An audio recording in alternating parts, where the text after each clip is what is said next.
भद्रक जिले में धान किणारे अव्यवस्था देखा टोकेन थाई अनेक चाषी जिलार विभिन्न मंडी में धान दे पारना तेबे धान बिक्री को नहीं जिले में समस्या संपर्क में जिलापाल कार्यालय में खाद्य और जोगाण मंत्री कृष्णचंद्र पात्र समीक्षा करिसेंती। भद्रक जिलापाल जोगाण विभाग अधिकारी और बीडीओ मानक आलोचना करने सह धान बिक्री को नहीं मिलर नाम आसुवा अभियोग को नहीं आलोचना करा।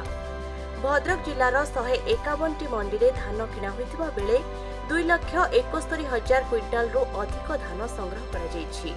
मंत्री कृष्णचंद्र पात्र कहवा अनुसार जिले में 22टी मिलर थिबा बेले अधिक मिलर आवश्यकता रही।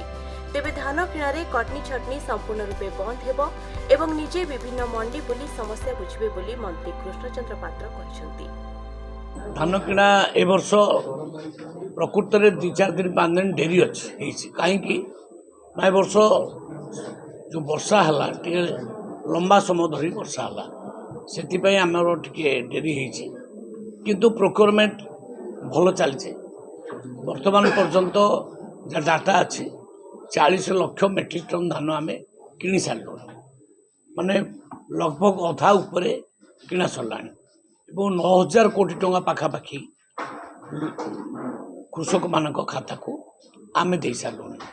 तेणु आज जिते बड़े भद्रक कथा पड़ा भद्रक को रिव्यू केस आम आसलु तो डिस्कसन है सब अफिसर्स माने प्रेजेंट थे आमर मान्य जिलापाल महोदय मो पाखे अच्छा समस्त अधिकारी वृंद अच्छा डिटेल आलोचना है प्रकृत जना पड़ा सेमती कटनी छटनी बेसी किसी है एवं सुरुखुर 151टी बर्तमान मंडी रे धान किणा चली मुझे अबिका गोटे दिटा मंडी को बुलिया जो किसी कंप्लेन थी ताकू निश्चित भाव में एक्शन निदि अधिकार अधिका बहुत कठिन हो निश्चित भाव में चेक कर कटनी चटनी होना बहुत फार्मर्स।